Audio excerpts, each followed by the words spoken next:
Thanks. The Pennsylvania Solar Center has sort of a three-legged stool, as we say. We offer technical support to, mostly we've been working with nonprofit organizations, but also working with small, medium-sized businesses. We're starting to get requests from municipalities and other entities too. Largely, this is under our Get Solar program, which of course Leo is going to tell you more about. We offer a number of resources in our resource hub, which we're building out online, but you can find our qualified solar developer directory there if you are looking for Pennsylvania, a company that's working throughout the state. You just go in there, click the county, and find out who's working in that county. We have an installation map that's tracking, we have over 500 installations, non-residential installations on our map. We have another couple hundred to add to that. So we're continually trying to update that so people can see where solar is around Pennsylvania. And we just had our first Lodestar Award event where we're recognizing entities that have gone solar and are leading the way. We just had last Thursday our first award ceremony for North Central Pennsylvania. We'll be working our way around the state. Our third bucket is really our policy bucket, because policy really matters in Pennsylvania, and you'll hear how those policies impact the financing as Leo and others are talking today. So that's sort of us in a nutshell. We also are embarking upon an education program called the Solar Ambassador Program to help people lift up and educate people around the state around the benefits of solar energy. Our mission and vision is that Pennsylvania becomes a leader in renewable energy through very rapid expansion of in-state solar generation. And our role in doing that is to provide trusted and unbiased guidance to help all Pennsylvanians into the clean energy economy so that we can create more resilient communities. You can find us on pasolarcenter.org, and many of you have been on there already looking at the Get Solar stuff, and we encourage you to follow us on social media, Facebook, Twitter. We have LinkedIn now. We just started a YouTube channel as well with some of our recordings, so you can find us, and we appreciate that as well. And I already mentioned the solar contractor and the installation map that you can find on the website. And now I'm going to turn it over. We have a great program today and a lot of interest in this round of Get Solar that's very focused on businesses. And it's a really wonderful time to be thinking about solar with some of the tax benefits. And I'll turn it over to you, Leo. So thanks so much. Yeah, thank you, Sharon. Yeah, and so we're definitely going to focus today's call on solar finance and some of the ways that folks go about making their solar dreams happen. But I do want to do a really brief summary of the Get Solar program and what we're striving to achieve. So, really quickly here, we have Monday, March 1st, 2021. That is the application due date for commercial entities to apply into the program. We're looking at businesses anywhere in the state. Anybody that's interested in solar that is sort of unsure how to go about it, we'll guide you through this program. And so basically what we're going to do is ask folks to apply. Optionally, you have until, I believe it's February 22nd, yes, to fill out a pre-qualification survey. So if you're a business property owner and you are interested in understanding what your just basic solar ability is, to determine whether or not your property is viable at all. You can fill out a pre-qualification survey, fill in a little bit of detail, mostly about sort of whether or not you own your property and your roof and your roof's age, et cetera, your address. And we'll get back to you in advance of the application deadline to let you know whether or not we think it makes sense for you to consider applying. And we're basically just trying to screen out folks that really have no pathway to solar and not to waste their time. But if you are interested in applying, you can download and review our RFP, basically just a summary of our program and what the steps are sort of in greater detail. Submit a completed application by downloading the application, filling it out and emailing us, or by filling it out online using DocHub by, again, March 1st, 5 p.m. And then submit an application fee, $75 from either a form on our website, a donation form, or you can send us a check. And as we noted here, it will be refunded if we are unable to help you like move forward through the process. Sorry about that. And yeah, and our goal is to accept as many viable projects as possible. We're not going to screen out organizations because we feel like we have the right number to work with. We really want to get anybody that is interested. We'll get them the help they need. The folks that we're going to potentially weed out at that point, for whatever reason, did not fill a pre-qualification survey, and we discover that they have really no meaningful pathway to solar. Maybe you don't own your building and still applied, or something of that nature. But generally speaking, we're interested in getting organizations in and helping them, especially if your path to solar is challenging, not impossible. And we want to make sure we're helping folks who need the help. Yeah, and so you apply in the program. What we're going to do is work with you to get solar proposals from qualified developers. And by qualified, we're talking about solar developers that have their NABCEP certification as an industry standard. We sort of see that as a bare minimum to be a qualified developer on a directory or as part of this program. But if you are a solar developer working in the region, or that willing to or does business in a region that an applicant is in, we will send you these proposals to take a look at. So we definitely want to get as many bids as possible for these organizations so they can really understand what their solar potential is and get a sense of sort of what general standards there are in the solar industry in the state. Yeah, and so we'll submit that an RFE to developers on behalf of all our applicants, and we'll give roughly 4 or 5 weeks for those developers to get back to us with the proposals that they want to submit. And the important thing here is we're really trying to keep a relatively tight timeline at the beginning of this process so that we have plenty of time throughout the year to work with the organizations through their financial considerations, which tends to be the biggest obstacle, or I guess maybe the most important factor in determining whether or not organization submits or completes their solar process. It's really, financing is everything. And so we're going to spend a lot of time working through what opportunities out there for organization. We're obviously going to talk about that at length today, but basically it comes down to cash investment on low interest loans, grant opportunities, commercial property, assessed clean energy, which we'll be talking about today. Those are really the ways that you can finance solar right now. And then step 4, obviously, you complete your project and it has an immediate impact. You're immediately going to get the solar benefit to your organization. That part of the process can be pretty short. Frankly, it's getting the design, the finance, all of that. That's the lengthiest piece. When it comes down to actually putting up the arrays, the developers in the state are pretty incredible and do a really wonderful job and do it in a timely fashion. So, that'll be the shortest tooth part of this process. And anything that would make that installation difficult in terms of the sort of actual physical geography or designing facility, we will understand and met that out earlier in the process. All right. So I'm going to do a really brief introduction for our guest, and then when we get to each of their sections, I'll give them their proper introduction. But I just really want to thank, we have Matt Mahoney, Senior Project Developer at PlugSmart, Lisa Shulock, Program Consultant at the Philadelphia Energy Authority, and Rory Piermate. I apologize, Rory, I just realized I never said your name out loud.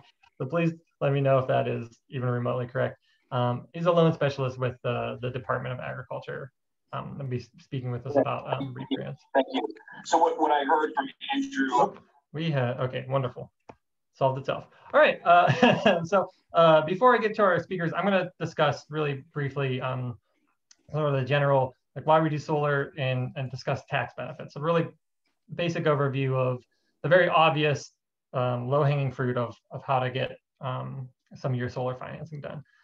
So basically, if you're a for-profit entity, you have a couple of really obvious choices in front of you. You have the 26% federal investment tax credit, the ITC, which gratefully just got extended to 2023. So January 1st, 2023, this will be a 22% tax investment. So there's a little bit of time, but we certainly want to encourage people to make this decision sooner rather than later. There's obviously the immediate impact of solar on your organization is better sooner. And then you can depreciate the cost of the system in year 1 through the modified accelerated cost recovery system makers. We'll get into that in a moment. So that's a really wonderful tool that can claim back quite a bit of your upfront capital invested. We'll have commercial property sets clean energy, CPACE, financing. This is in select counties right now, and more counties will be adopting this as time goes on. So if you are listening to our dialogue about CPACE, and I'm sure our CPACE speakers will discuss this, but if you are in a county where CPACE is not currently possible, don't give up hope. Frankly, having a project that is interested in CPACE and to some extent shovel ready will do a lot of work to get CPACE moved through the county government. And then USDA REAP grants. These are available to organizations that do to provide commercial services or are in rural areas as defined by the USDA. And there's your combination of loan and grant programs that can finance up to 75% of your total solar cost. And we'll obviously talk about that a little bit more momentarily. But so the ITC, this is the lowest low-hanging fruit. This is a 26% tax credit for residential, commercial, and utility scale solar. It's a dollar-to-dollar reduction on your income tax. So if you have the tax appetite for it, it's 26% of the amount you paid, dollar to dollar. And currently, it only covers energy storage if that energy storage as part of the installation is charged 75% by the renewable energy on site. So that's pretty hard. That's a high hurdle to clear. There's been a lot of hope that there would be a separate ITC for energy storage as part of some of the solar policy and renewable energy policy that could be coming through the pipeline in these next couple of years. We'll talk about policy, but this is something that if you are connected to political actors on the state and local level, talk about this kind of stuff. I mean, this really matters. It will make a difference if your senators, if your representatives care about these things and think that you care about them. Because that's the only way you're going to get these kind of tax credits. So if you are interested in on-site energy storage, having an ITC that covers just energy storage would be really important. And then, so we talked about this a little bit, MACRS, Modified Accelerated Cost Recovery System. So this is a little bit more complicated way to recover costs through your taxes. I mean, if you're a business owner, you're probably familiar with depreciation of assets. Solar is an asset that can be depreciated. The federal time period is 5 years, but as of 2017, there's an option to do a bonus depreciation, which is basically you can depreciate 100% of that solar installation's value on the first year of your taxes. And this is a disclaimer I'll put ahead of all of this is that we are not tax experts, and if you're making any type of purchase at this level, you should always consult a tax professional. This is certainly no difference. This is definitely a conversation that you need to have with the folks that do your taxes to understand fully what your tax liability and possibilities are. But we do know this is possible, and this can make a big impact on the financing up front. The little wonky thing here is that if you are doing the ITC tax credit and you are using MACRS, you have to deduct half of the ITC from the value of the system before calculating your depreciation. So effectively, you're depreciating 87% of the value of your system. Now, here's a little example of what the schedule looks like. We're assuming here that the solar system is a perfect $200,000 cost upfront, and the value that you're able to depreciate then is $174,000. It's 87%. As we said, you have to deduct half of the ITC upfront. And as you can see, the schedule, again, taxes are a wonderful and complex thing. It's 20% in the first year, then up to 32, 19, and 11, 11, and just shy of 6. This, you see the fourth row down shows you what the cost would be recovered each year of this installation. But as I said, you can elect to recover that entire cost, $43,500 in year one. So again, basically, this is just if you have tax appetite and you put together this installation, this is just money that you can deduct from your taxes that immediately in that year one. So it can really reduce or it can, I guess, improve your ROI pretty significantly to take advantage of makers. And again, this is stuff that you'll consult with your accountants, and the solar installers are aware of these tax avenues and can guide you through that process as well as we all work together. So this is not something that we expect folks to walk away from this webinar to be like, okay, I'm going to go do research on makers. I'm going to fully, please do if you're interested, but you will have assistance along this process to understand and fully clearly make sense of what kind of financial benefits you'll have doing your solar installation. The state makers schedule is similar. This again, as of 2018, this is an opportunity that is available at the state level in Pennsylvania with the 7% state tax burden. So it's a smaller amount, certainly, but it's still, over the course of your 6th year, you'll be able to reclaim $12,000 of the money invested on an installation of this size. So it's not insignificant by any stretch of imagination. And again, this is I'll say this a million times, this is something that we have to talk to with tax professionals. But overview of your tax benefits, just a nice little chart to kind of see what all this adds up to. Again, if you're working with this $200,000 solar installation, and we assume a federal tax bracket of 25% for this analysis, and obviously that will vary. But under these assumptions, you have your ITC is going to get you back $52,000 year one on your taxes. Your makers at the federal level, $43,000 year one.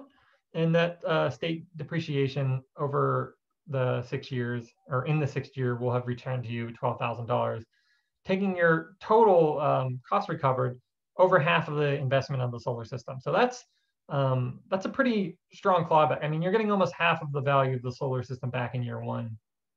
That's a significant improvement on your ROI.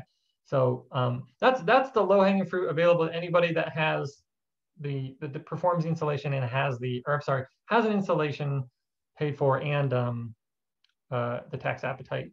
One thing that we did not get into too much here, simply or more complexly, is the renewable energy credits, like solar renewable energy credits. Renewable energy credits are generated every time, one credit's generated every time your system produces a megawatt of electricity in real time. And so these are an interesting kind of almost virtual currency that can return some more value back to your system. One of the reasons we didn't get into too much detail on it here is that right now the SREC in the state of Pennsylvania is not worth very much relative to other states. I mean, you'll hear about people in Massachusetts, organizations in like Massachusetts, for example, where their SRECs are worth $100 a piece, and they generate quite a lot of them. And it's a significant source of revenue and a significant factor in their ROI.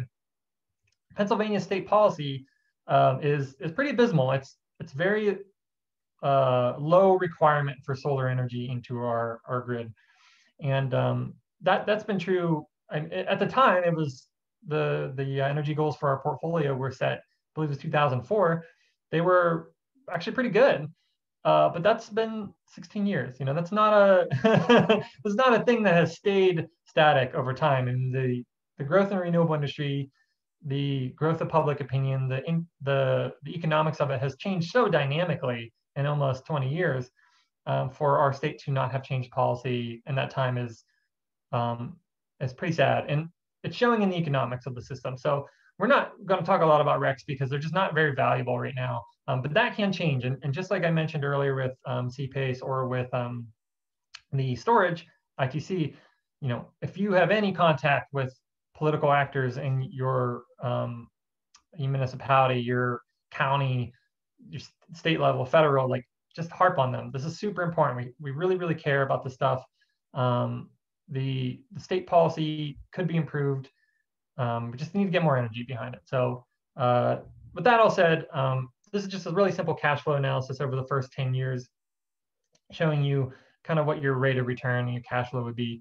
And assuming that system, that $200,000 system here, we're speculating that your savings after 25 years, which is the useful life of a solar panel, your warranted solar panel, will be just shy of $300,000. So, significant upfront investment. You claw a lot of that back in year one, and then over time, you're going to get a pretty significant value return. And we're positing, and this is, I think, pretty standard depending on the situation, right around 7 years is when you're going to have a positive cash flow. And that's with no grants, no other bells and whistles. This is just you installing solar, taking advantage of the tax benefits. So with that said, I want to formally introduce Rory Pierre-Maté. Rory was a member of the United States Air Force for 21 years. Upon retirement, he joined the USDA in 2009 as a housing technician under President Obama's American Recovery and Reinvestment Act, the ARRA. Rory found that working with the public with so many diverse clients was similar to being a first sergeant position in the Air Force. Excuse me. In 2014, Rory expanded his professional interests with the USDA and fulfilled the position as a business specialist, a position which he holds in high regard for the stability of Pennsylvania's rural development, where he currently works in the Lebanon field office. He's a 2006 graduate of Thomas Edison State College with a bachelor's in science and business administration. Rory, thank you so much for joining our call today. We're really excited to hear a little bit more about reprants and sort of what's possible. Hey, Leo, do I just say change the slide then? Is that how we're working this? Yeah, just okay. Either indicate to me, or if you just have a slightly long pause, I'll jump it. Okay. Hey, I just want to thank Leo, of course, and Sharon and the PA Solar Center for having us. One of the hardest parts of my job is just getting the word out that these programs exist for you folks out there. I'd like to thank you for that. And the USDA has some 18 different departments, and I'm not going to go into them all for sure.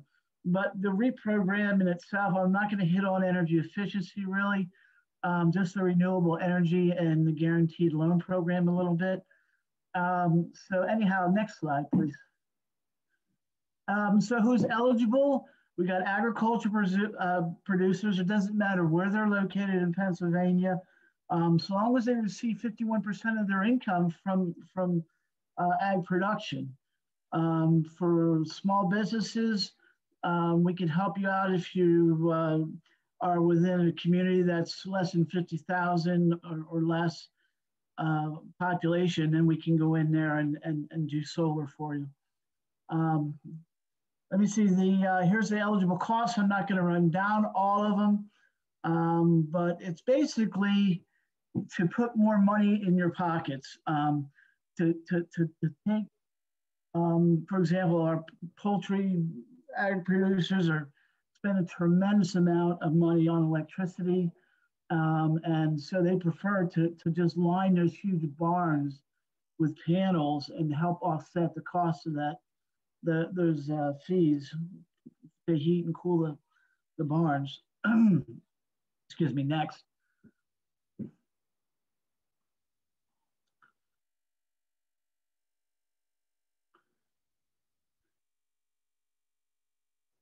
Next, please. There we go. So for the grant, for the REAP grant for renewable energy, it's a minimum $2,500 you can apply for. Maximum, we can go up to $500,000. We'll get into the loan grant guarantee program a little bit later. Anyhow, there are 3 types of levels that you can apply for. Projects that are 80,000 and less, ones that are at between 80 and 200, and any project that's over 200,000. Now, the more higher you go, the more we want to see you due diligence. For example, you get up in this 200,000 range, we're going to want to see a feasibility study done by an engineer. Whereas down below, I think it's 80,000 unless you don't need any kind of feasibility study or energy audit. So I try to encourage folks to go that route. And we have more money available, more times of the year to be funded for the 80,000 and less. as opposed to anybody, having a total project cost of more than 80,000. We only have one opportunity per year. But on the 80,000 less, you have about up to 5. Next, please. This is for commercial technology, such as solar. The reason I put that in there is somebody's grandfather always comes up with some kind of newfangled way to harness energy. And I'm no engineer, so what we do is we send it off to DC. They evaluate it and come back and say yay or nay. So anyhow, next, please. There's some upcoming examples here. As you can see, these folks got a $20,000 REAP. They're reducing their operating costs. This veterinary clinic. Next, please. Veterinary hospital. This is an anaerobic digester. These are starting to become popular again. They used to be very popular. Now they're starting to make a comeback because they're doing them in, as you can see, the cost here, these are majorly expensive. So they're making them now a little bit smaller, a little bit more affordable.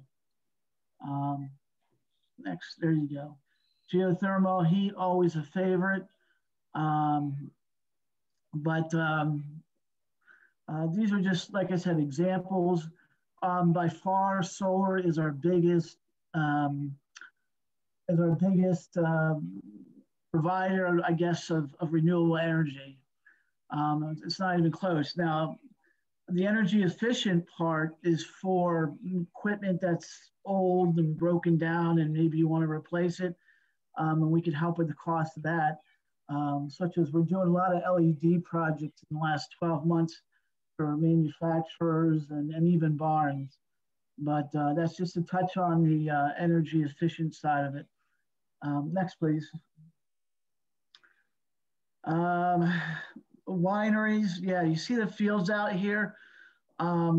We can do the fields, the solar panel fields. We just have our own environmental folks, and they're not wicked crazy where they're gonna, you just have to check flood zones and historical preservation areas and things like that.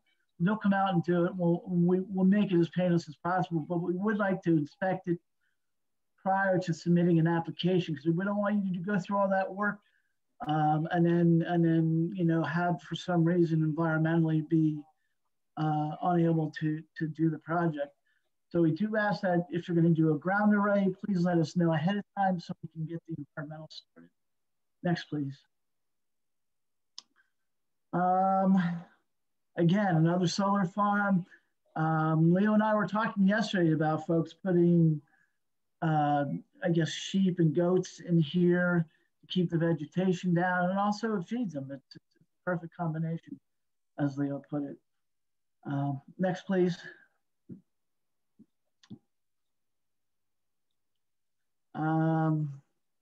Again, this is actually one of my projects. I recommend this. This guy took this picture in the drone. Anyhow, Lancaster County out here, and I know that's a little bit east, very popular, but we're starting to get a lot of ag producers and small businesses out towards the Pittsburgh way. So things are kind of picking up a bit out there. I think it was economy was hurting a little bit, but I think it's making a comeback now. Next, please. Again, here, if you look, it says applied in 2015, didn't get funded, reapplied in 2016, it got funded. Well, what we want to do is we want to have you submit that application before you start the project. Once you start that project, all the costs associated up until you submit that application are non-reimbursable. These guys said, hey, if we get funded, we'll go ahead and do the project. If we don't, well, let's hold off. That's what they did. They reapplied, updated some of their numbers in 2016, and they got funded on the second year, fiscal year they had it in. So there is multi-opportunities throughout the year. And then again, there's multiple years you can apply for and multiple projects too. I've had people do these kind of projects and then add on and add on and add on, and they keep applying for grants. So anyhow, next, please. Here again, like I mentioned earlier, we want more. If you want more, So a technical report is required for 80,000 or greater. Feasibility studies for 200,000. The difference being this can be done by, the 80,000 can be done by somebody who has experience doing these things, whereas a feasibility study for 200,000 or over is going to, we want somebody in there with a degree in engineering, somebody to approve the project. We don't want to award money and then have it go into a project that's not feasibility, doesn't have the feasibility of working properly. Next, please. I think this was one of my projects too. But as you can see, the offsets here, this goes back to the grid, the 6%, the 100 goes here. Again, those fields are becoming popular, very popular, the solar fields, especially with investors. I get groups of investors that come in, and believe you me, this is not what the program is meant for, but there's nothing to say they can't do it. They come in, they buy a chunk of land, they put panels down, and then they sell the electricity back to maybe elderly care center, for example. I had one up in Schuylkill County that sold it back to the school district to power the admin building, and I think it was an elementary school as well. But these are starting to become real investments, and these folks know what they're doing. So anyhow, next. These are some of the funding deadlines. Now, I know this looks crazy. This all is gobbledygook, and I don't like this slide, but the point is, if you remember nothing other than 20,000, if you're asking for 20,000, or in other words, your total project costs are 80,000 and less, you can get funded 5 times a year. Over that, you get one in the state, and then it goes to the national office in Washington, where they pool all the unspent money from the other states, and then it will compete with that. But basically, it's 2 times a year, and it's really hard to pick it up at the national level just because it's such competitiveness. So we like to keep these in state and fund them in Pennsylvania. We have field offices all throughout Pennsylvania, so it doesn't matter where you're located, or somebody's going to be close by you to help you out with these. Anyhow, next, please. And how do you apply? You can get my name from Leo, or I usually have my other PowerPoint slide with my email on it. But Leo can give you my email, and Leo, don't be shy with it either. And I can talk to him about the program, submit some of the technicalities that we haven't had time to go through today. Let me just make sure I cover a couple things. Oh, the guaranteed program. That's more for, we have folks applying for those that are doing the fields of solar panels, like I had mentioned earlier. And that's where we come in. You get your bank to meet with us, and then we guarantee the funding against default to the bank. So the bank's much more agreeable to give you a loan if they know 80% of it's getting backed by the US government. So that's kind of what that's about. We can go into that, rates and things like that. But we have a lot of the folks that are building the fields that'll come in, and they might go for a grant, partly grant, and then the other part would be the guaranteed loan to pay for it all. You don't have to own the land.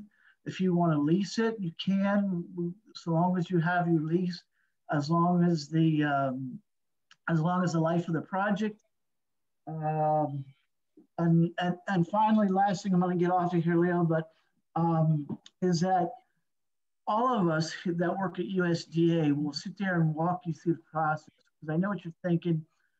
Federal paperwork, it's got to be a bear, and you're right, it is. And I work for these guys. So, but anyhow, my point is that we will sit there and walk you through the whole process, form by form. It's not difficult. There's 2 major forms. The rest are just signatory. And we're not just going to throw an application at you and say, see you when you're done. I have people calling me all the time, especially at home, because we've been working from home since March. But they call me all the time throughout the day, even night, weekends, say, hey, I'm working on my application. What needs to go in here? And I talk to them because they don't know any better. And it took me years to learn how to do this, some of these forms. So please don't think that it's going to be unbearable to complete an application, because it won't. I'll be there to, and so are my colleagues, to help you through the process. And that's my spew. Yeah, thank you, Rory. That's a lot of really great information, and you know, to your point about assistance to the grant, it's really rewarding to hear that you're interested in helping folks get their grant through, and we would certainly also, for any of our applicants, provide some assistance on our end as well to make sure that you know, this is not a painful process, because as you said, applying for government grants and loans can be a little bit challenging. We did get a question in the chat, Rory. Are urban farms eligible? Vertical farming, aquaponics, those kind of things? Yeah, in fact, I just funded a hydroponic farm in Philadelphia. And they actually got several grants from me because they were ag producers. They got solar. They got what's called a value-added producer grant because they wanted to expand their product line. So we were able to help them with that through the value-added. But the REAP was the grant project that actually put the solar panels up on the building. And they got an energy efficient one too. I don't remember what it was for, but they certainly knew how to take advantage of these programs that were out there for them. So please, please get out there, at least ask about them. It's a great tool to have in your back pocket. Please take advantage of these taxpayer funded programs. Yeah, that's great. Well, yeah, thank you so much, Rory. And we'll do, you know, folks do have questions, just shoot them in the chat for right now. And then at the end of all the presentations, we'll do a little bit more of a Q&A, like a looser Q&A. But yeah, this was really wonderful. And if you have any questions for Rory, like I said, put them in the chat and we'll address some of them later. Yeah, this is a website. All right, and with that, we'll move right along to our next speaker. I'd like to welcome Matt Mahoney. Matt is an energy policy expert with over 8 years of experience analyzing, developing, and advocating for energy policy in Pennsylvania. Mr. Mahoney's expertise include energy policy relating to energy efficiency resource standards, public-private financing programs, and state and federal tax financing incentives. Matt currently spends his time growing PlugSmart's services through Pennsylvania by working with property owners to solve complex facility issues. Before joining PlugSmart, Matt was served as the Western Pennsylvania Program Manager for the Keystone Energy Efficiency Alliance, KEA, Pennsylvania-based trade association for the energy efficiency industry, where he grew KEA's presence and philanthropic funding and educated local businesses, property owners, governments, and associations about the benefit of energy efficiency programs. During his time with KEA, Mr. Mahoney advocated for the adoption of Commercial Property Assessed Clean Energy, CPACE, among other county governments in Western Pennsylvania. Matt earned a Bachelor of Science degree in anthropology from Slippery Rock University and a master's degree in renewable energy and sustainability systems from Penn State. Matt's also an adjunct professor teaching energy policy at Chatham. And as Matt's role at KEA, he had the distinction of being our office neighbor when we all worked in the energy efficiency system in the before times. So Matt, thank you so much for being a part of our presentation. And let me get your slides queued up for you. Yeah, more than happy to join and happy to participate. And thank you so much for the kind introduction. And thank you to Sharon and Leo for putting together a fantastic presentation. I'm humbled to be joined by colleagues that share the similar passions as I do, and looking forward to diving in deep into property assessed clean energy, or as deep as we can, and looking forward to any follow-up So what is PACE? Before I dive into this slide, and it's fine to keep it on this slide right now, but what is PACE? The way that I like to describe what PACE is, or Property Assessed Clean Energy, or CPACE. C is the qualifier for commercial. But what is PACE? It's a proven financing mechanism, provides building owners with a flexible, user-friendly tool for maintaining and improving a property's energy and water infrastructure. So knowing the folks that are on the webinar right now, if we were to ask everybody if what the major barriers were to addressing energy infrastructure or energy related upgrades, meaning upgrades to HVAC, lighting, building controls, elevators, roofs, the building envelope, anything with an energy use associated with it. One of the biggest barriers to installing updated systems is the funding. So access to funding, not having the funding in-house to pay for it, or financing mechanisms that don't really align truly with the characteristics of these longer-term energy systems. And so this graph here that I show you is from a report, the Building Efficiency Institute that put together a report specific to PACE, but they polled building owners and asking what were the barriers to addressing energy, either deferred maintenance or end-of-life equipment. It was the financing aspects. That was the largest barrier. And then alongside the financing or accessing financing, it's the payback periods. And so what I like to describe is that PACE does address each of these issues and provides a financing tool that's more flexible than you would find with conventional financing vehicles, and puts the building owner in the driver's seat in upgrading and maintaining their properties. So as was mentioned, PACE is relatively new to Pennsylvania, but it's not new to the real estate market across the nation. There's 22 states across the US that have activated or have active PACE programs. And in fact, you may think that, or it may not be intuitive, but one of the largest, or if not the largest concentration of PACE financing is just right next door in Columbus, Ohio, where over 100 million has been invested using PACE because the market gets it. The property owners understand its benefits and how it's and its offerings of ensuring that work can be done. So next slide, please. So like I said, PACE does address these issues. It is, in my mind, one of the premier solutions to putting building owners in the driver's seat to install energy efficient measures.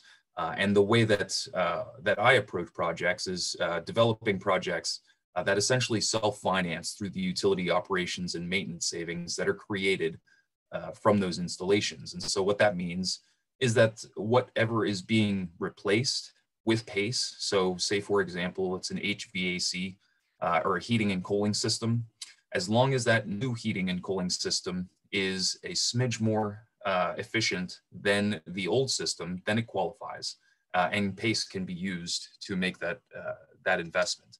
It does not require, PACE does not require any out-of-pocket costs, and typically we see the first payments for PACE being required up to 24 to 36 months after final closing of a PACE transaction. So some may be thinking that PACE is a loan. It takes on some of the characteristics of a loan, but it's essentially a special tax assessment. And if others are familiar with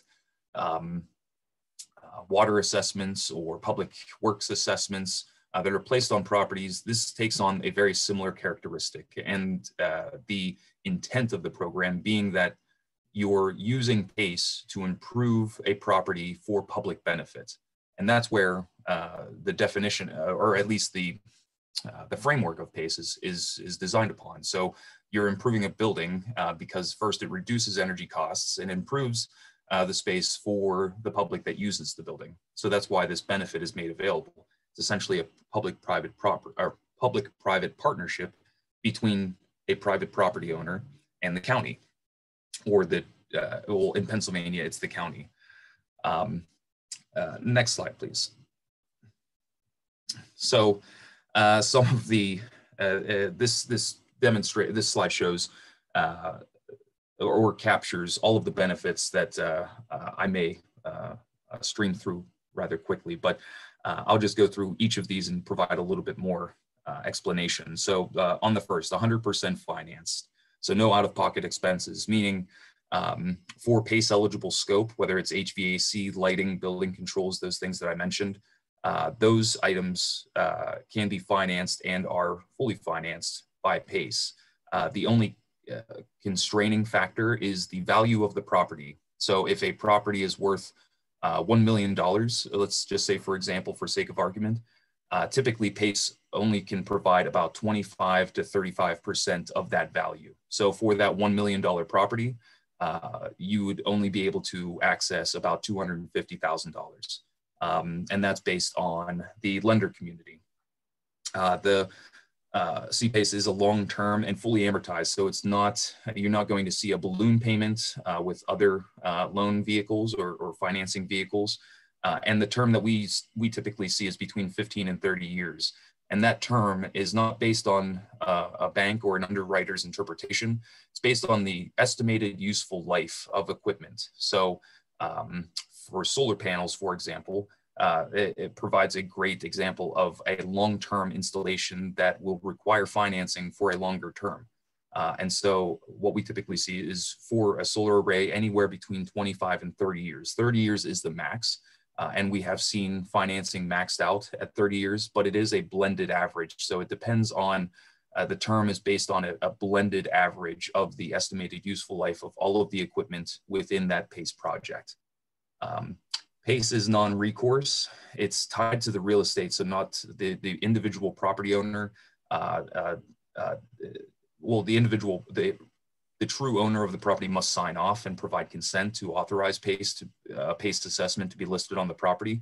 But if the property owner chooses to sell the property, that CPACE assessment stays with the property until it's fully satisfied. So the PACE assessment transfers with ownership. It's also treated as an operational expense. So for those accountants or other financial analysts, some can consider PACE to be an off-balance sheet line item. It flows through the profit and loss statement and doesn't show up. That also means, or it doesn't show up on the balance sheet, but it also means that you can, depending on lease structures, you can pass along those costs onto your tenants. But this is highly dependent on your lease structures. PACE is a fixed rate, like I said, no ballooning payments, and it's non-accelerating. So if there is a bankruptcy or foreclosure issue, the CPACE lender, because CPACE is treated like a tax, the CPACE lender has to sit in the same line as the county or the taxing authority would when recouping their funds. So they cannot demand that the full balance of a PACE assessment be paid immediately. It runs through the entire term as originally agreed to. And the last 2 points, we're aligning goals with PACE. So it removes this split incentive where an owner makes all of the investment and maybe receives some of the financial benefit, but more often than not, the tenants are receiving the full benefit of the improvements to a building. With PACE, you can align those financial aspects a little bit more coherently so that the building owner is not bearing the full brunt of the financial risk. You're sharing that risk with your property owners. And then also the way that we take a look is the only big loser in PACE is the utility program. You're reducing energy costs. That's the goal. Designing a project that reduces your energy costs. And of course, with solar generation, solar is absolutely eligible. And you'll see many on the bar graph on the right, you'll see those savings. You'll see a lot more savings resulting from an installation if you combine something like a roof with solar, for example. And those savings are tangible and can be measured. Next slide, please. So this just reviews, there are a few, you can read through those eligible properties, but I'll only note 2 restrictions in Pennsylvania. Currently, residential and multifamily or any residential property is not eligible. However, and I understand that the Philadelphia CPACE program has more guidance on multifamily, so hopefully we'll have more conversation here with Lisa. But currently the legislation restricts multifamily and residential properties from using PACE, although I do understand that there are conversations taking place where we may see that change soon, and my fingers are crossed. But residential multifamily is not currently eligible. Mixed use, though, is eligible to some extent, and government-owned properties. So government cannot use PACE to finance improvements. But government entities have other contracting vehicles, such as the Guaranteed Energy Savings Act, that take on some of the same characteristics as PACE would. Next slide. So these are the four steps that whenever I'm approaching a PACE project, these are the 4 requirements that I work through. First is the energy audit, or a PACE assessment, where a professional engineering firm conducts an energy audit, identifying a portfolio. What we identify a portfolio of eligible energy infrastructure, and identify what the energy savings realized would be, as well as calculating what the estimated useful life. So that PACE assessment, or that energy audit, will determine or help determine the term of a PACE assessment. The second phase, or second step, is going through the compliance and lining up all of the underwriting requirements through PACE financing. So that means obtaining lender consent, gaining authorization from the county, working with the program administrator to meet all of their requirements. That's typically more of an administrative process, and ensures that the project meets all of the qualifications. And then third is implementing the project. Once the compliance and financing is all lined up, disbursements can begin based on a milestone schedule that's established by the PACE financer, and through the PACE administrator as well. Payments can be dispersed directly to the owner or to the contractors. That's a discussion that PACE financers are happy to have in ensuring smooth distribution of financing. And then the last and final stage or step is measurement and verification, verifying that the energy savings are realized, and there is flexibility in Pennsylvania's program to either self-perform that reporting, or to work with the contractors that you've worked with to verify those energy savings. All right, next slide. So our team, while focusing on solar, we've developed a pretty innovative way, as I'm sure that others have, in how we treat a solar installation with PACE as it pertains to a roof. So a roof being a significant capital intensive project that does not typically come with a return on investment, that is typically pushed off as far as it can until the roof is either leaking or there's significant structural issues. With the way that CPACE works, and the way that the solar incentives that exist, make it so that the way that I describe it to property owners is basically, if you buy a solar array, you get a roof for free. So if you're looking for a roof, a solar array is really a great way to address that roof, and using PACE so you don't come out of pockets. Again, PACE provides 100% of the financing based on the value of the property, and you're not coming out of pocket for those costs. And what results is an extremely discounted solar array, where not only are you improving the roof, but now you have an asset that is generating electricity that is further reducing your energy costs. Next slide. And well, this may be a little bit difficult to take a closer look at, but this is an example of a recent analysis that PlugSmart performed for a property in the same geographic region as we are here, although this one is in Ohio. I don't have the specifics on here. And the pictures, please don't pay too much attention to the pictures. They're boilerplate pictures. But the point, what I'd like to draw your attention to in my earlier statement of, purchase solar panels and get a roof for free, you could see how the financing would play out. It would be 30-year financing based on this example, 30-year financing. You're looking at a roof cost of about 1.3 million and looking at a solar upgrade of 1.5. If we combine and include those tax incentives that were discussed earlier and combine that with PACE, you're essentially, if you go to the next slide, you'll see that the true cost of solar is significantly lower than what the initial costs are, and that's because you're able to combine the roof and the solar together to access the tax benefits, finance those benefits, finance the roof and solar combined together over a 30-year term, and so you're immediately cash flowing positive from the gate, and this isn't marketing language. This is the example that I showed earlier of the costs of the solar and the roof are based on an actual example of an installation that is moving forward. And so these aren't numbers that I've pulled out of thin air. They're based on an actual example. And what I'm seeing most often are folks that are looking at a roof improvement, need a new roof, looking at solar as a viable option to essentially help finance their roof. And I've seen probably half a dozen so far in our region that are interested. And in our opinion, it's a fantastic option that does come with some time constraints, of course, given the rollback of tax incentives that Leo mentioned earlier.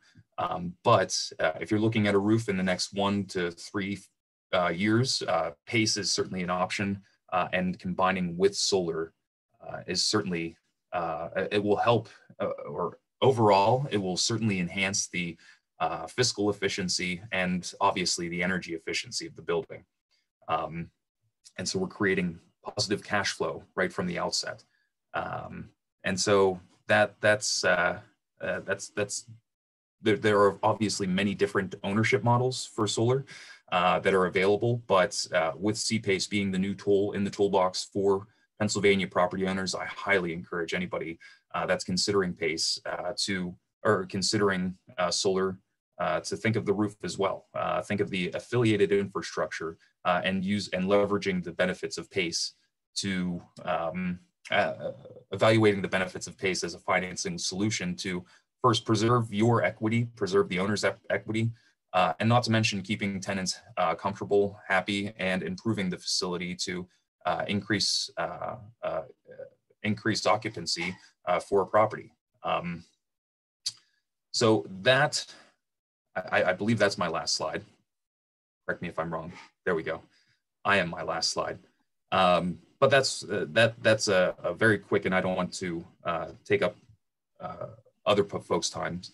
But I appreciate the opportunity to speak and look forward to a Q&A or any questions as they arise. So thank you.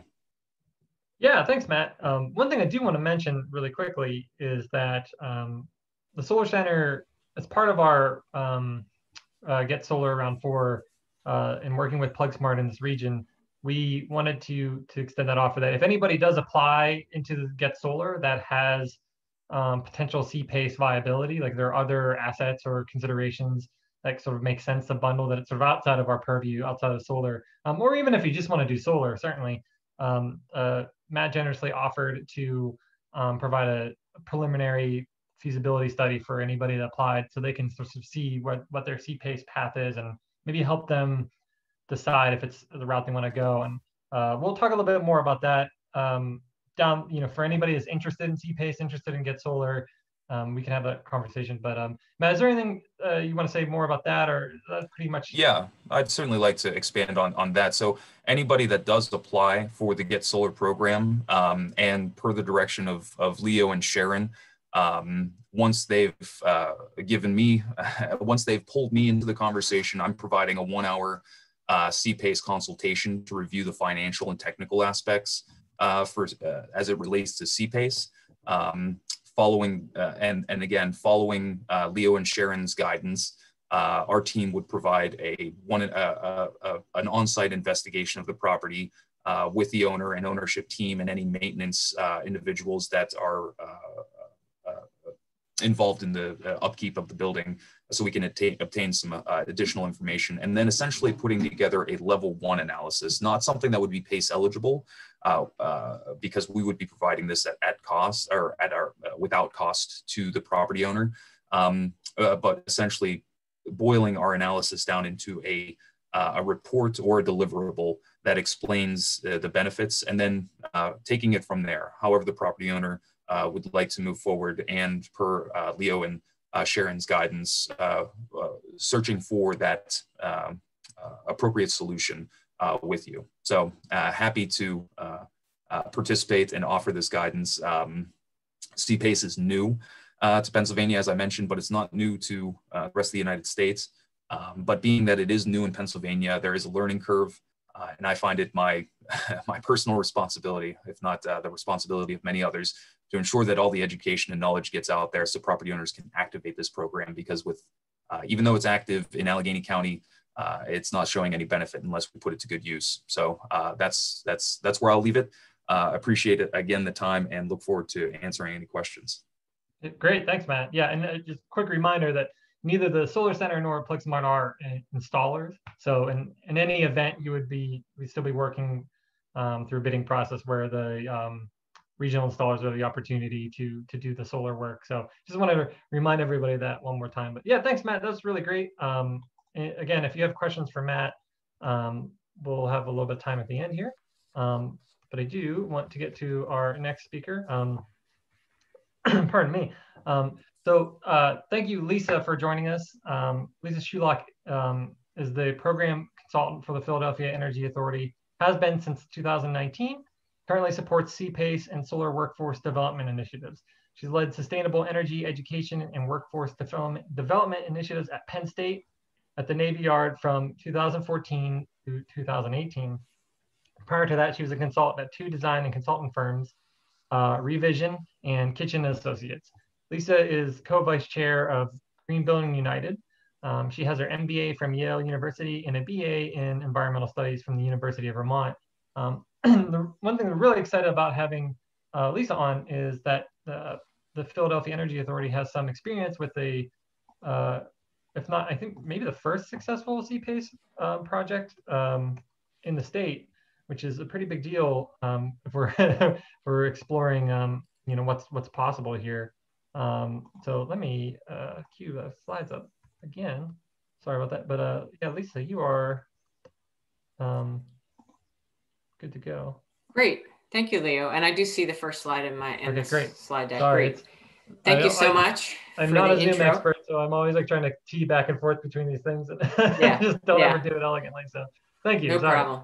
Yeah, so I'm excited to be here to talk about CPACE, and in particular, I'm going to go over some of the material that Matt went over, but maybe with a different lens. And it is, and as Leo said before, or at the beginning of this, that some of this material, it can't hurt to hear it more than once, because it is a little dense. So next slide. As Leo mentioned, I am with the Philadelphia Energy Authority, and we are the CPACE administrator for the city of Philadelphia. The Energy Authority is a 10-year-old, almost 11-year-old organization that was developed to support and promote Philadelphia's green energy economy. And when CPACE was enacted in Pennsylvania a couple of years ago, it was decided that the Energy Authority would be the administrator for Philadelphia, and that the other counties would established their own administration, and the Sustainable Energy Fund has been the lead on that. And there are, in addition to Philly, there's 10 other counties currently that have an active CPACE program. And so far, excuse me, the Sustainable Energy Fund is the administrator for all of those counties except for Philadelphia. And next slide. If people are interested in the list of the counties that have an active CPACE program, I can put it in the chat when we're done, or maybe even better, Leo can send it as a follow-up email to everybody who's registered. But Allegheny County in the western part of the state, and then and actually in terms of the population of the state, even though there's only 10 counties or 11 counties, it covers more than half the population of the state in terms of the counties that already have CPACE enacted.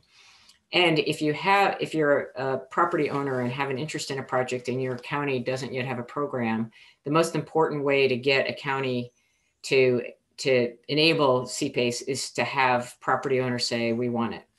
So if you're in that situation, encourage you to go to your county administration. So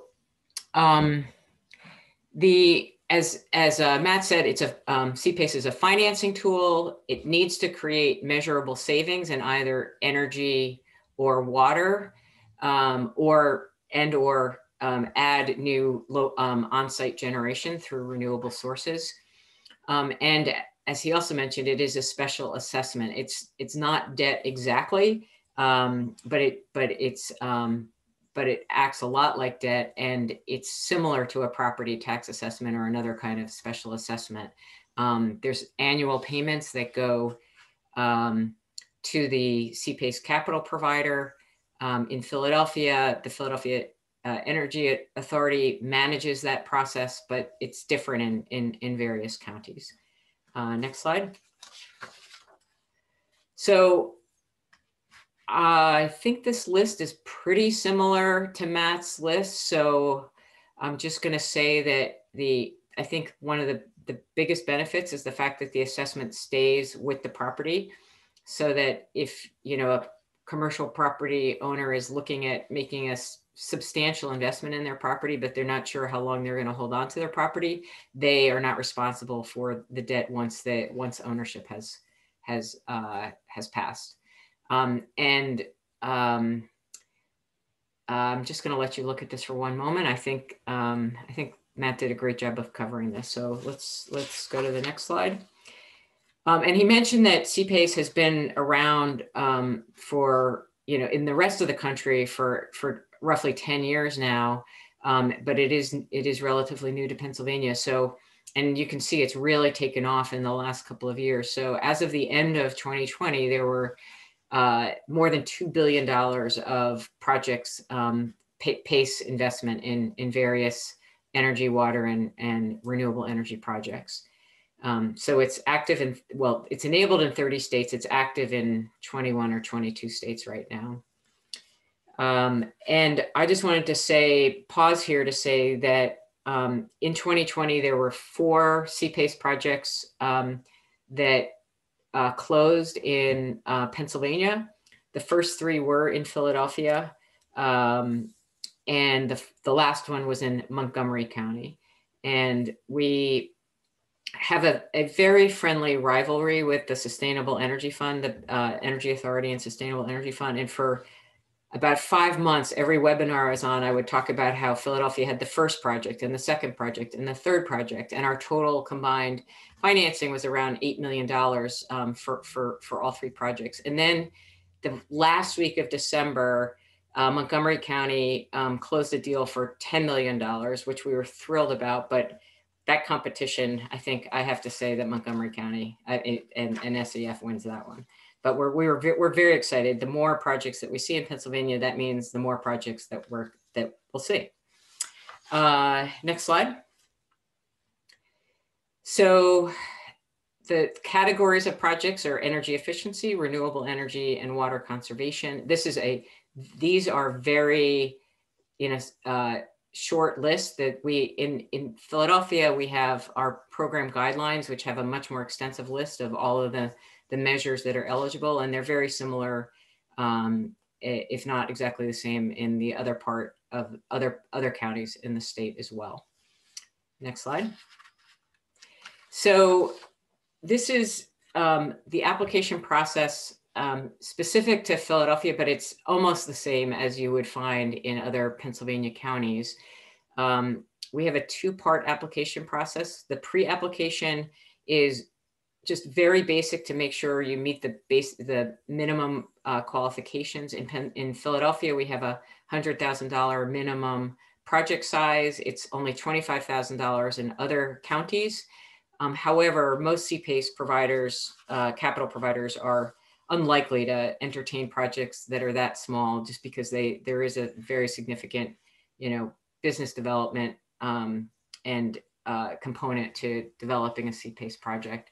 So make sure that you're in the correct jurisdiction, that it is a commercial property, and that initially looking at some energy savings and or new energy generation. And then the pre-application is approved, and then the real work gets started, where the property owner identifies a capital provider to help walk them through the process. They develop their energy survey, which identifies which energy conservation measures, or again, the renewable, are going to be eligible for CPACE financing, and getting that financing in place. And since we're focused on solar here, I want to say that the energy survey part, which can be a little complicated for energy efficiency projects, is very simple for solar. Your solar installer is going to basically have all the information that's needed for the CPACE administrator to verify that you're going to have the energy production and savings on your utility bills that are expected. And then the final application is reviewed and hopefully approved. And then in Philadelphia, there's a 4-party statement of levy and lien that is placed in the public record.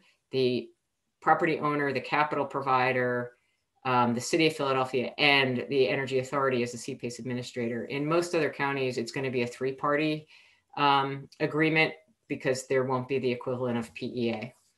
And then you implement the project, and then there's the ongoing administration, including the repayment of the financing. Next slide. The real benefits in using CPACE for solar is, as again Matt talked about, is that the available tax credits and depreciation incentives and the SRECs, even though they're a bit paltry. The upfront financing, Matt talked extensively about combining roof and solar together, and that the payback period pretty much matches the useful life, because these, the financing can go up to 30 years, and that's pretty much what you're seeing in your useful life of your solar panels.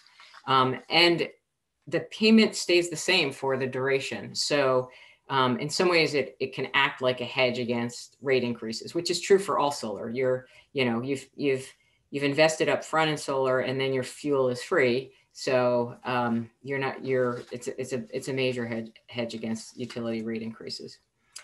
So now I'm going to talk about our second project. Next slide. Which was, so we've had 2 energy efficiency projects and 1 solar project. So our second project was the Old City Day School in the Germantown neighborhood of Philadelphia.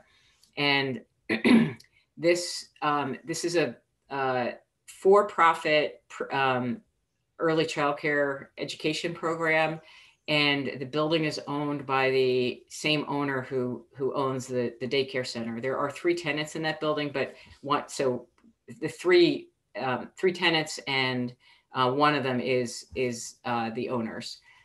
So this was a nearly $60,000 CPACE financing, which covered they had no upfront costs. It covered 100% of their hard and soft costs. And the projections are that it's going to cover just about 100% of all the tenants' electricity needs. and the owner is going to be able to pass on the CPACE repayment to the tenants. So because the tenants are reaping the benefit of the reduced electricity bill, they'll also take on the responsibility for paying that back. And the owner was able to do this without any grants or subsidies. It was really the project economics that we've talked about. And next slide. So I've been on a couple of webinars with the owner, William Capers, and very, very inspirational. And basically he said this had to pencil out, and it does pencil out for him, but he also says, you know, the quote that I felt really spoke the most to this is we feel it's most suitable that this project benefits a building that caters to the care of children, supporting them now and with the goal of leaving a better earth for them. So that says a lot, and he was able to do it in a way that kept him whole financially. This was a 212 kilowatt DC solar system. His CPACE financing was 25 years. And the interest rate that he paid on his CPACE loan is 6%. And this is a question we get a lot is, you know, what electric rate were they paying? Because around the state, as you know, as many of you know, commercial electric rates are relatively low. So this building, the combined tenants were paying on average 8%, not including their peak demand charges. So this is the rate that they can expect to avoid by generating solar. And they projected a 1.5% escalation over the 25-year period. And I think that is my last slide. Yes, it is. So here's my contact info. And we have, it looks like 7 minutes for all of us to take some questions. Yeah, thank you so much, Lisa. That's really, it's really helpful to actually see the project manifest, something that completed, and learn a little bit more about it, especially something focused on solar. So that was really wonderful. Yeah, if folks have questions, just announce your name and to whom your question's for, and we should be able to run through a couple fairly quickly. I understand the CPACE is pretty dense, especially if it's the first time you've really learned anything about it, but ask away and we'll be able to answer.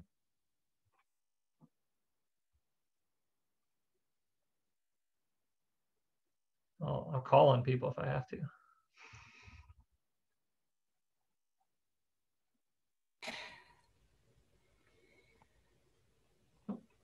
No? Well, since no one's asking a question on the CPACE program, I'd like to ask a question. Great, Dan, yeah, please do. My name is Dan Pinzona. I'm the president of Precision Group. We're an energy company based out of Eatontown, New Jersey. The reason that I'm getting involved with Pennsylvania is for the last year and a half, working with Mosaic Development, and we've been trying to bring a manufacturing plant to Cheyney University to offset two goals. One, to produce United States made solar panels, and the second one is to help Cheyney University stay afloat or develop additional revenue streams. Okay, because of what happened last year with COVID, the grants and funding that we had to achieve that goal were pulled, and I wanted to see if there was a possibility or knowledge of a fund or of a financial vehicle that we can take advantage of to get us back on pace, not to no pun intended there. Would you guys have any suggestions for us?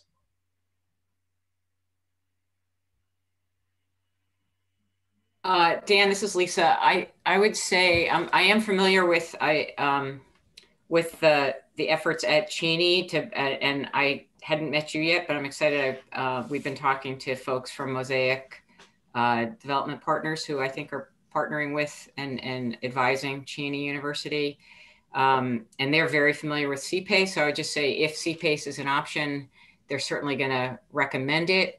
In terms of grants and incentives, the main one that I can recommend that some of you may know about is it's a state grant called RACP, or the acronym is RACP, and I never remember what it stands for. But if you Google search RACP, there are grants that are given out every year, and I believe that the next round application is coming up soon.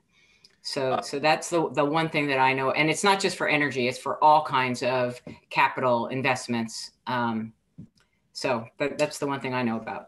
If I could piggyback off of that, Lisa, the name of the grant you're referring to is the Redevelopment Assistance Capital Program, which we do often see aligning with projects, and there are some guidelines that are available through the Office of Budget Office at Pennsylvania, and I think Sharon just put a link in the chat.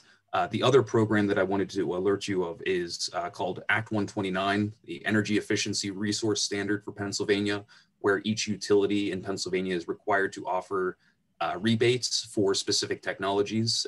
They're mostly focused on lighting solutions, but there are other rebates offered for other technologies. But I'd encourage you to reach out to the local electric utility to understand what the rebate programs are, because those I failed to mention in my presentation, but Act 129 and grant programs align perfectly with CPACE. They're a great hand in glove fit for fully financing your project. That's great. Yeah, thank you.